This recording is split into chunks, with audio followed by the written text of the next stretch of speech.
Good afternoon or good morning, depending on where you are. This is Jamie Barnett. I appreciate your time to spend with us on wireless 911 location accuracy, truth or consequences, the truth about the FCC's 911 proposed regulations, and the consequences of the phone company's alternative roadmap. As I said, I'm Jamie Barnett. I spent 32 years in uniform in the United States Navy, retired as a Rear Admiral. But one of the things that I love doing the most is from 2009 to 2012, I was the chief of the Public Safety and Homeland Security Bureau at the Federal Communications Commission, where I got to work on 911 policy, including some location accuracy initiatives. And right now I'm serving as the director of the Find Me 911 Coalition. While I was at the FCC, I of course got to work with members of APCO and NENA. I have great respect for those organizations. I do have a disagreement with them now on location accuracy, and that's one of the purposes that we have today. By the way, I invited NENA to send representatives to actually participate in this so we could have more of a dialogue. But they are not here, but we will talk. And at the end of this, you can do this anytime. You can submit questions by email. If you would send those to info@findme911.org. That's info@findme911.org. But we will wait until the end of the presentation to answer those. So a little bit first about the Find Me 911 Coalition. It is a coalition that's supported by more than 200,000 public safety professionals and concerned citizens. And in addition to that, really, there are organizational members that have joined or support us as well. The Alliance for Retired Americans, the American Academy of Emergency Medicine, police unions, U.S. first responders, and many others. And really the purpose all along has been to urge the FCC to adopt strong regulations. Hey, I'm getting some kind of interference here. If you could mute your thing so I can't hear you. The purpose is to urge the FCC to adopt strong rules to ensure 911 professionals can find all wireless callers in need. Now, we propose a technology-neutral approach. We don't advocate on any type of specific technology or vendor. By the way, the Find Me 911 Coalition was initially funded by one of those vendors, True Position. But here's the thing. The FCC's proposed rules are technology-neutral. And that's why we have any vendor, any solution can come on these rules. And we'll get into that a little bit more. And the coalition is really one of many voices.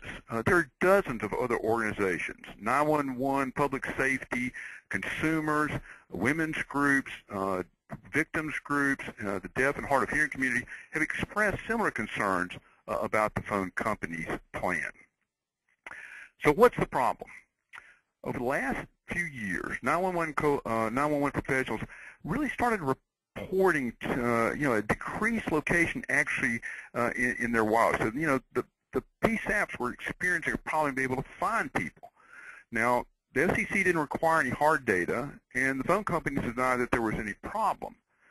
But the top blew off in August of 2013 when Cal NENA's chapter filed significant data with the FCC that showed this chart. This is an actual chart from the filing, just as it is.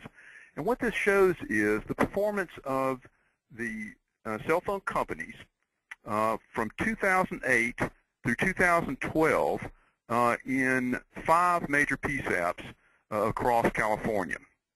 And just to explain what you're seeing right there, you can see over here at the top on the left-hand side, AT&T is, at that point in 2008, on initial calls, is getting a good location, a phase 2 location to the PSAP 92% of the time. And just if I can pause on that, so there's technology that worked in 2008 to that degree. I want to make that point clear.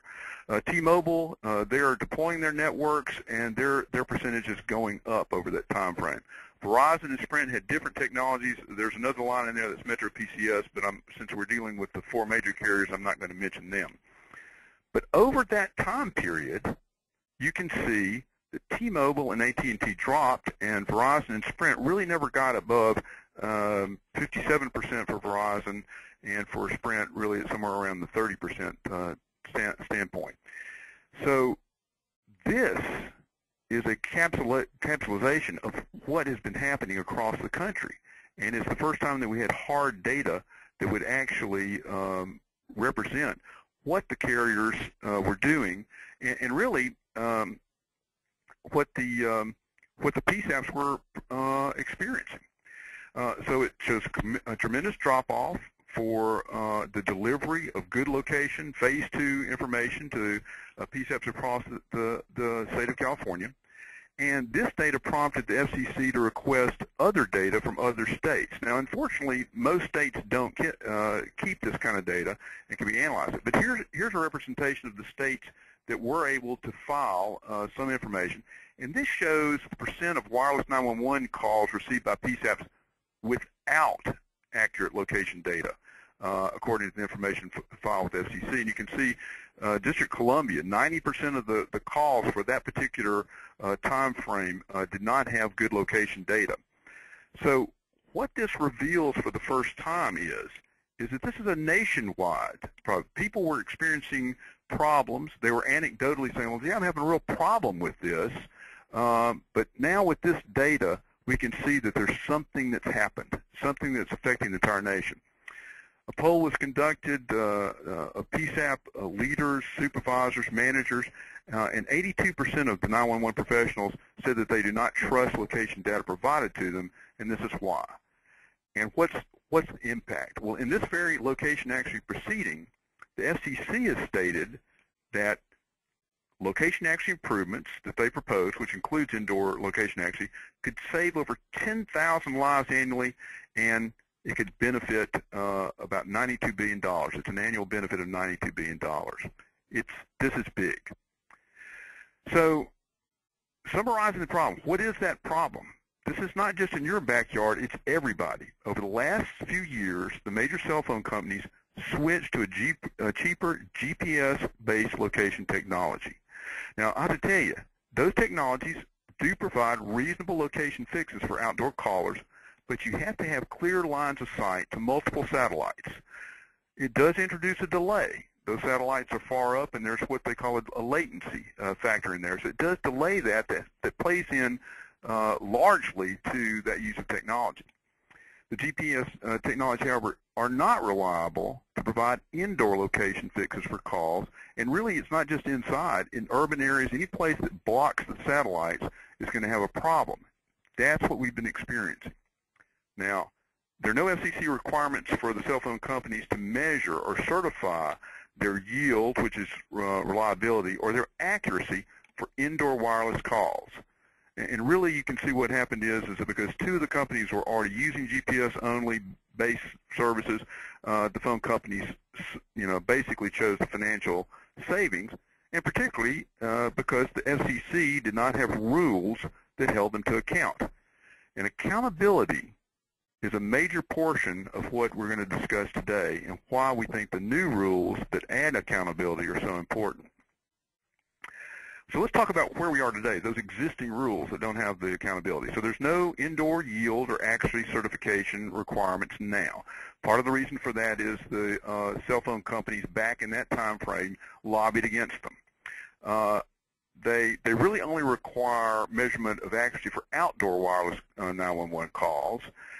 Now, we know that 50 to 60% of all calls come from indoors. So that is now a problem. The rules are complicated because they have different obligations or requirements for network versus handset-based, and complexity also makes it hard to enforce. There's no requirement in the current rules, the rules that are already on the books, for vertical location. So you can't find callers in tall buildings based on that. And importantly, there's no time to first fix. In other words, how quickly the location has to be provided. And this causes all sorts of problems with drop calls, short calls, 911 professionals having to spend time asking for the location of calls while they wait on data or they rebid for data. And sometimes it can also be compound the routing problems that we see sometimes. Now here's the FCC's proposal. These are the proposed rules for indoor location accuracy. It does apply yield, reliability, and accuracy requirements to indoor calls as well as outdoor. And as a matter of fact, they're the same, indoor and outdoor. They're going to require the same. It requires carriers to provide horizontal locations indoors, that's the XY coordinates, within 50 meters accuracy for 67% of the 911 callers within the 2 years after the adoption of the rule, and goes up to 80% of the 911 callers within 5 years. Now, the record is replete that this is possible. The technologies exist to do this, and we're ready to go forward on it. Now, secondly, it requires the cell phone companies to provide vertical locations. This is the Z-axis within 3 meters of accuracy for 67% of the callers within 3 years, and that goes up to 80% within 5 years. Now, this is a technologically neutral program. The rules don't specify any particular technology. They can use new or existing technology, or they can use a combination, and we think that's important because the marketplace ought to decide what's most effective. But they have to meet these rules. They're hard requirements, and they're simple and easy to understand. This provides a new level of accountability and enforceability than anything that we've had before. These are major aspects of the FCC's proposal. Let's talk a little bit about the cell phone company's compromise roadmap plan that they reached with APCO and NENA a couple of weeks ago. This roadmap shifts attention to dispatchable address, but interestingly, it has no requirements for the cell phone carriers to deliver dispatchable address. The only actual requirement is to deliver the same 50-meter horizontal standard as the FCC proposed, but it delays and weakens the benchmarks. They have 40% of all calls, not just indoor calls, all calls after 2 years, and 50% of all calls within 3. Now, just so you remember, let's pull up the requirement the FCC has for their proposed rules right next to them. 67% of 911 callers within 2 years of indoor calls, and 80% of indoor calls within 5 years. I remember the old AT&T commercial where they have the guy talking to the preschoolers and said, you know, which is better, more or less? Well, here clearly 67% is better than 40%, particularly when we're going to talk about that 40%. That's not 40% of indoor calls. That's 40% of all calls. So the roadmap also proposes testing and creation of a new and untested Wi-Fi Bluetooth-based system for location accuracy. And really, the reason they're doing that is because the technologies that they're proposing, and the roadmap is very technology specific and requirements neutral, as opposed to the FCC's proposed rules, which are technology neutral and has specific requirements. So that's an untested Wi-Fi system. They're proposing that because they don't have another solution for indoors, or a good one. There are no mandatory indoor accuracy requirements. There are no mandatory vertical requirements. And really, the way that they set up the system in years 4 and 5, and we'll talk about this in a minute, it abandons tens of millions of callers that have 2G and 3G phones. And then finally, in order to really boost their outdoor accuracy, they use a Russian military-owned, military-operated GLONASS satellite system. It's the Russian GPS system. So let's talk about dispatchable address. Dispatchable address is great. It's the gold standard. We would all like to see that. It's a worthy and important goal. But reaching that goal will require really overcoming huge obstacles and some technical complexities, including the mapping of billions of portable and overlapping devices and making sure that they are keyed to a specific street address in a single database. The other thing, we're talking about tens of thousands of apartment buildings that have all these Wi-Fi hotspots in them that we've got to keep up with. We've got to figure out how to relate those to the map. They do not fall under the jurisdiction of the FCC. The FCC can't make them do that. They have to be updated for it to be any use to public safety. So the cell phone companies promise dispatchable address in the future, but they really make no commitments. Remember, there's no requirement in the roadmap to actually deliver a dispatchable address. But here's the trick. They want to displace the FCC's proposed rules for this unenforceable promise. And they know right now that this whole process will take years and years while we do without real indoor location action. So here are the myths and facts about dispatchable address. Some of the supporters of the cell phone companies' roadmap have said that theirs is better because it focuses on dispatchable address rather than the 50-meter XY and the 3-meter Z coordinates. But from the NENA webcast, and this is actually lifted screenshot from their webcast a couple weeks ago, it says the roadmap does establish longer time frames, but for a much tougher standard, dispatchable location instead of 50 meters. Well, that's actually not so if you look at the roadmap. And by the way, I invite you after our presentation here to go. We've got the roadmap on our website and a comparison of it. I invite you to go look through it and see if you agree or what you think of it after having heard this presentation. But really, NENA admits this in the same presentation. Here are the facts. To the extent that a given positioning source provides either a dispatchable location or accuracy of 50 meters or better, carriers will receive credit. In other words, all they have to do is 50 meters. They don't have to do better. That's an or in there. So in summary, there's really no requirement in the roadmap for delivering a single dispatchable address, let alone an accurate one, now or ever.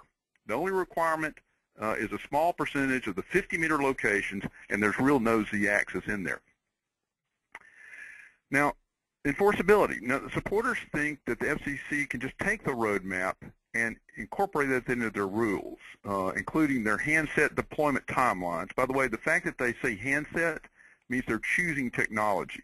That's as opposed to network technology, and we think it should be open to all. But handset deployment timelines, the network design and the end-to-end functionality timelines, and the agreed upon, and when I say agreed upon, between APCO, NENA, and the cell phone companies, the metrics. And so according to one NENA exec, said we, NENA, will be the cop on the beat to make sure that they actually follow those things. Well, remember, they were the cop on the beat when this was happening too, and really until NENA filed this data, the nation didn't know about it. NENA is a great organization, but I don't know that they were ever designed to be a cop on the beat. We really need the FCC that's got an enforcement bureau that can actually make sure that these rules are implemented and they're held accountable, that the carriers are held accountable. So the other thing is the FCC and really the telecommunications companies don't have any control over or the ability to actually map the billions of individually owned Wi-Fi and Bluetooth hotspots. Like I said, it's tens of thousands of apartment and condo buildings alone, offices, all sorts of things. The FCC has limited jurisdiction over handset deployment. They can't just tell the carriers, this is how your handset's going to be set up. They have limited over equipment manufacturers. And in this plan, really the state's role is almost eliminated entirely. So they list this as a consensus agreement, and really it's kind of a self-advertising since it mentions consensus 22 times in the roadmap. That is despite the fact that no outside group was involved in negotiating or drafting the phone company roadmap except for APCO and NENA. And as a matter of fact, people who asked, groups who asked, were specifically cut out of the process. Police, fire, EMS, seniors, the disabled, deaf and hard of hearing communities were not included in this. And this is not just a process foul. This agreement would have been very different if those groups had been included. It might actually be reasonable and might actually lead to good indoor requirements. To date, no major public safety organization has endorsed the deal except APCO and NENA. Now, I know that folks are out there, they're trying to find any allies for this bad deal, but so far none have, and actually we've heard of some that have specifically said that they would not sign on. And in a national survey of 911 professionals, these are supervisors and leaders of PSAPs, it was found that those leaders prefer the FCC proposal to the phone company roadmap by a 10-to-1 margin. I think you're seeing why. So I don't purport to speak for any of the groups that you see on the screen here, but I do note that in direct contravention of what the carriers and APCO and NENA say that there's a consensus plan, the consensus actually seems to be forming around deep concern for the plan. All of these groups and others are coming forward expressing either outright opposition to it or deep concern about the benchmarks and the way that the roadmap is going forward. So now we're going to dive a little bit deeper into a comparison of the plans. So first on indoor requirements, that was the whole purpose of the FCC's proceeding. The FCC's proposed rule provides specific 2-, 3-, and 5-year indoor accuracy requirements. Those are milestones that are enforceable. Now the phone company roadmap really has no indoor accuracy requirements. Instead, they say you have to have certain technologies that are implemented. So from the phone company, they say accuracy is defined as the proportion of calls from any other technology or hybrid of technologies capable of location accuracy performance of 50 meters using a blended composite of indoor and outdoor. Not very clear, not very specific. It's still 50 meters, and the complexity makes it hard to enforce. It's hard to even understand what it means. So the vital distinction between indoor-specific FCC proposed rules and the carrier's blended indoor-outdoor requirement for accuracy is it lets them get off the hook. They can game the system by that blended one, and I'll show you later how they can play the system to do it, why they put outdoor in there as well as indoor. Now on horizontal accuracy, under the FCC plan, you'll remember 67% of indoor calls must be located within 50 meters within 2 years of the adoption of these rules. Under the phone company plan, only 40% of all indoor and outdoor calls must be located within 2 years. So if the calls are split 50-50, let's just assume 50-50 ratio. We said earlier that more than 50% of calls are originating indoors these days. But let's just say there's a 50-50 indoor-outdoor split. The carriers can meet their requirement under their proposal by locating just 13% of indoor calls. Let's do the math. So we know currently what happens is, because we have 67% is another figure that's under the current rules for outdoors only, because the FCC doesn't currently require indoor. So 67, if they can meet their 67 outdoor calls that they're already having to do anyway under the rules, supposedly, and then they add 13% of indoor calls under the 50-50 thing, so you divide by 2, 80 divided by 2 is 40%. They've met their requirement by just 13% of their indoor calls. So really, in the third year, it goes up to 50%. So under the final requirement, and it never goes higher than 50%, we'll talk about that as well, of the blended calls, the phone companies really may never need to get more than 18% of their indoor calls. Let's plot this out. Let's see how that looks. So what you're seeing here is a percent of all indoor calls, 911 calls that must be located within 50 meters, and we're just going with indoor. So under the FCC plan, right now there's 0. But as you go out 2 years, it jumps up to 67%, and then within 5 years, you see the top line there at 80%. With the telephone company's roadmap, it doesn't go up to 40%. They list 40% in there, but remember, they've got the blended ratio. So we're talking, this is a chart that only shows the indoor calls. It never really gets up to 20%. They never have to get that high. Now, they also changed the goalpost. So VoLTE. So this is voice over LTE, which is the technology that is coming and is here with the new networks. The carrier's roadmap commits after they do the 40% and the 50% in the third year. In the fifth year, they commit to doing 75%, but of all VoLTE, indoors and outdoors, all VoLTE wireless calls, and 80% within 6 years. Now, there have been some problems with the VoLTE deployment, but regardless of that, it's unclear how many calls will be from VoLTE. They don't say all calls, they say all VoLTE wireless calls.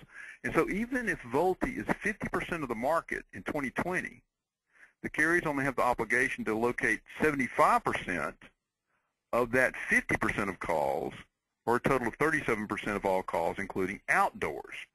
So once again, gaming the system, not covering anybody, and it literally will leave out millions of people who don't have that type of phone. So a comparison of the plans with regard to vertical accuracy. The FCC has proposed specific 3- and 5-year vertical accuracy requirements, 3 meters in both cases. They have to have 67% of the calls in 3 years and 80% within 5 years. The phone company's roadmap has no requirements. They say they're going to study it. They're going to assess it at the 3-year point. There are no really fallbacks to force them to do it, to actually do it, except they say that they will agree to some undefined Z-axis solution for the top 25. We're talking about the major cities. So I hope you're in a major city for whatever that is some 6 to 8 years from now. The fact of the matter is there's nothing that can be enforced on this, and so to me, I don't see how you can have dispatchable address if you don't address the Z-axis. And yet this has been pushing it off by years if they ever reach it. Comparison plans on the handset coverage. So the FCC's proposed rules, it says all handsets in use today and in the future are covered by the rule. And the reason for that is it's technology neutral. You can use, the requirement is you've got to be able to locate those folks, and it doesn't matter if it's a handset technology you're using or a network or a combination. The phone company, which is very technology specific and very requirement neutral, says that basically the overall handset coverage ends at 50%. And really, for non-VoLTE phones in the out years, it could fall to 0.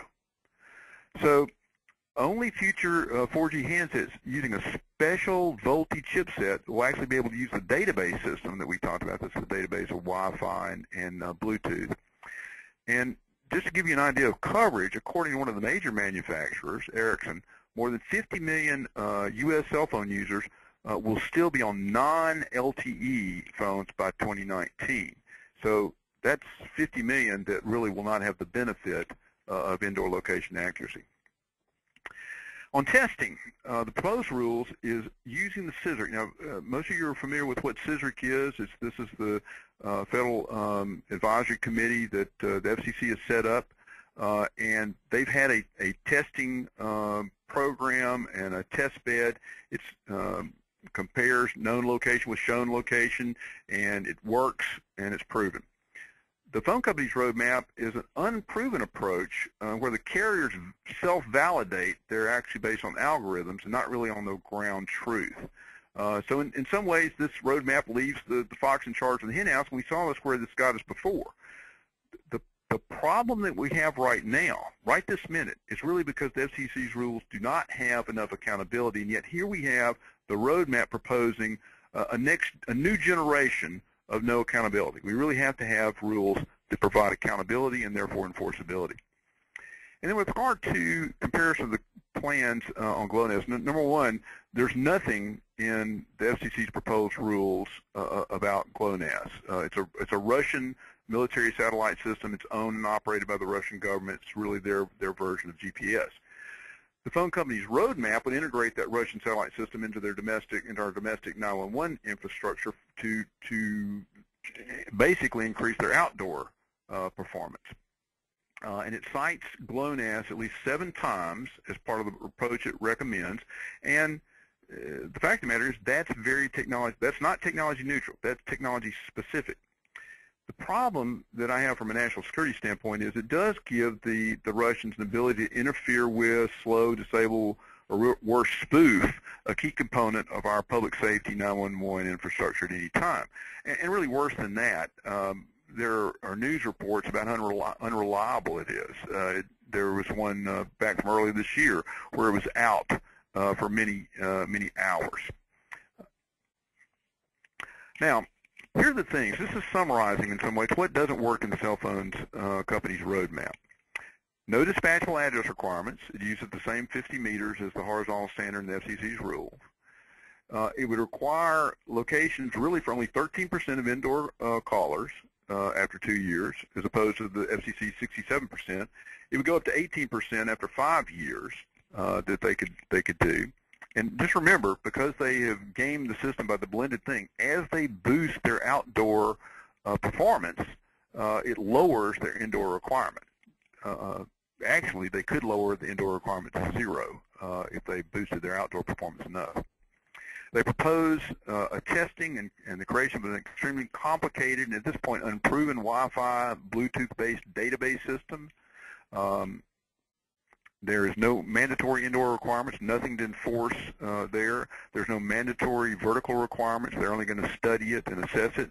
It really abandons tens of millions of Americans that don't have the latest phones, the VoLTE phones, and if they're just using 2 or 3G phones, which millions of people will for some time. And, of course, it does have the Russian GLONASS system in it. Now, lest you think that I'm only being critical of everything in it, the fact of the matter is there are some good things in the roadmap. The goal of dispatchable address is definitely worth supporting, and this is the way we should support it. We should proceed immediately with design and testing. If the testing proves feasible, then the FCC should work on a rule to ensure that it has an enforceable implementation. Now, nothing in the FCC's proposed rule would prevent that, prevent the full testing and implementation and pursuing dispatchable address.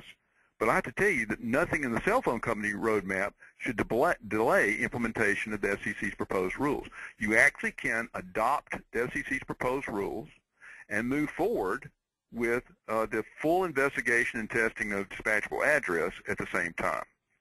And one other thing that's good about it, the reporting of phone company metrics on live 911 calls. And this is reporting on them based on the technology used. It's a great idea, but that way you can actually know how well the cell phone companies are doing for your PSAP. But I would say that rather than just reporting the data to NINA and APCO as provided in the roadmap, it should be made publicly available to the PSAPs and any parties in interest. Well, here's the better approach. We can actually combine the best of both worlds. You can adopt the proposed rules immediately as drafted with its strong and enforceable benchmarks and its tight timelines. And then at the same time, initiate a new rulemaking on the cell phone company's proposals. Start that design and testing process to see whether their approach is feasible. We need to take a huge stride to save thousands of lives today and still set that vision for the future toward dispatchable address. What we don't need to do is allow the cell phone companies to substitute that promise for the future, an uncertain promise, for these specific rules right now. Remember, in some ways we started kicking this off at the FCC when I was there back in the 2010 timeframe. It's taken us almost 5 years to get there. If you start working on dispatchable address, it's going to take years now. In the meantime, we really need to have indoor location action. We need to fix the outdoor. So what you have on the screen right now is NINA's filings, their comments on the FCC's proposed indoor location action rules that were filed back in May of 2014. And from page 28, there's a treatment by NINA of the, they say the good faith compliance regime is really meaningless. Basically what they're saying is that certain industry proposals that would provide them a safe harbor if the carrier had taken good efforts to deploy compliant technologies. And what NINA said at the time was they wholeheartedly oppose such a regime. So what they said is that the public deserves an approach that provides more than a bare assertion that one party will not attempt to escape its obligations by artifice. So the next line says, not only would such a standard render the Commission's reasonable and carefully crafted location performance requirements and rollout timeframes meaningless. Let me stop right there. So in May, Nina was saying that the Commission's proposed rules contained reasonable and carefully crafted location performance requirements and rollout timeframes. But the adoption of just this, good faith effort to adopt compliant technologies would render that meaningless. They said it would also set the stage for a wholly uncertain future in which PSAPs and citizens alike would never know what requirements the carriers actually have to meet at any time. So they close by saying that they're aware of only a small number of enforcement actions, mostly related to initial implementation. Exactly. We need to have enforceable rules based on specific requirements and that are mutual. So I agree with Nina in May of 2014. One other thing about the NINA webinar back a couple of weeks ago, this is a slide from that. Some of this is a repeat. It's their objection. They're talking about the objections to the roadmap and the reality of it. It says the roadmap does establish longer time frames. Well, so they're actually admitting that there. But they say it's for a tougher standard, dispatchable address instead of 50 meters. Well, now, as we see, that's not tough. It's not dispatchable location because that's not actually ever required. The carriers literally are never judged on whether they deliver a dispatchable address, and it is 50 meters. It's the same 50 meters that's in the FCC's proposal, just on a longer time frame. The next bullet talks about the Z-axis, but they go into an apology for how long it's going to take. It's very complicated, and so we shouldn't do that. So that's why I guess there aren't really any Z-axis requirements in the roadmap. The third bullet, they talk about, well, the FCC wasn't going to enact its exact proposals anyway. Well, I have to tell you that's not the way that I approached things when I was at the FCC, but what they're saying is, well, they weren't going to exactly adopt those rules anyway. So let's just leave out those millions of people who have other kind of devices other than the ones specified in the agreement. And then with regard to GLONASS, this is, I guess you could say, an apology. This is the only other GPS systems available. The carriers want to have another GPS system to add to their thing, and so it's Russian, so that's what we have to use. And then there's also that question they put in there. They talk about in the third bullet the court scrutiny. Are we talking about phone companies are threatening a lawsuit? Was this part of the negotiations under a threat of a lawsuit? So this has been a discussion of what we think the FCC will be able to accomplish with these proposed rules, the ones that Nina spoke highly of back in May, and then why the roadmap seems to be undermining all of that and creating an uncertain future. One of the things I need you to know about is the FCC wants to have your comments. The deadline for filing comments on the roadmap is December 10. And then you actually get a chance to read everybody else's comments and comment on them as well on December 17th. This is an opportunity right here. You see the URL, the link. You can go on to file. You can file now, or you can file on December 10th and December 17th. It's very simple. The proceeding number is 07-114. You enter your name and address. You can enter your comments, really of any length, into a Word document, upload it. What I hope you'll do is you'll tell the FCC to adopt the proposed rules as written, with the timelines that they'd initially specified of 2 years, and then at the same time immediately issue a further rulemaking to incorporate dispatchable address responsibly, and really with the accountability and enforceability that the FCC's currently proposed rules have. Once again, I would invite you to go on our Find Me 911 website and look at the roadmap. Look at our side-by-side comparison now that you've had this information, and judge for yourself. We think that this information will be helpful in doing this as you go through it. The main thing that we need to have is good enforceable location actually rules for both indoors and outdoors we do not need it to be gamed. So thank you for the opportunity to speak with you today. And at this point, if you have questions to email me, I'll be glad to try and address them in the remaining time. But we'll try to get you out here in the next 10 or 15 minutes. So, okay. So, we'll take the hard questions too. So, isn't Find Me 911 funded by just one vendor, True Position? And doesn't Find Me 911 just want True Position solution? So, as I mentioned at the first, True Position did provide funding for Find Me 911, but it now is supported by 200,000 folks that are in the 911, public safety community, many other communities of interest in location accuracy. And the thing that I think that is telling about this is that we advocate a technology-neutral solution. There's nothing in the proposed rules that designates a technology.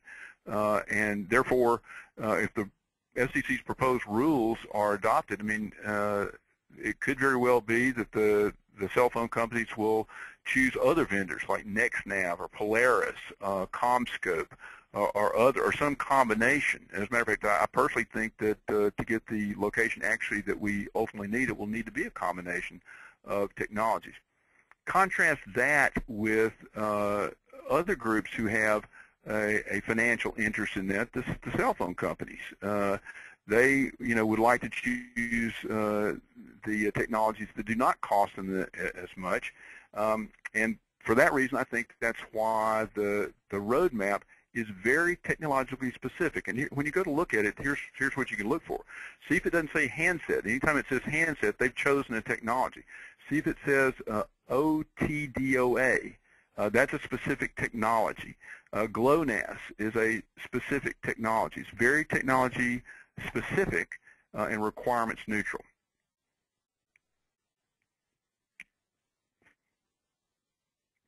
Okay, how can we have dispatchable address if the Z-axis is several years away? So I agree. That's actually the point. If you're delaying Z-axis and you're only going to assess technologies and you're going to push that off with no requirement, then I don't think we're actually progressing toward a dispatchable address. I don't see how that could be. We have a request from a PSAP director. As a PSAP director, would the FCC take a poor view if I were to provide my staff with a sample statement that they could use for comments? So actually, the FCC is not going to grade your paper on this. They want all input, and if you want to, provide some thoughts, your thoughts to your friends, your coworkers on this, I think that's fine. Actually, I think it's important that as many people as possible express their views on this.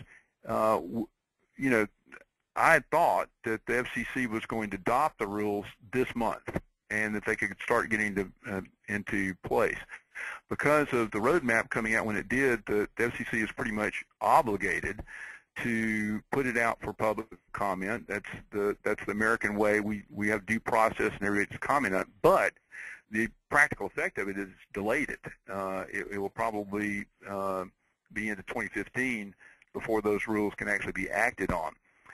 But in the meantime, because they've asked for it, it's very important that you do go on and express your views. And it doesn't have to be complicated. It simply says we'd like for you to move forward with your rules as proposed, and that would be enough to actually have an effect.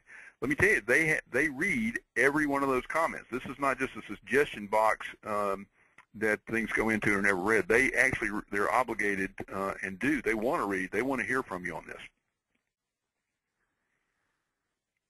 Okay.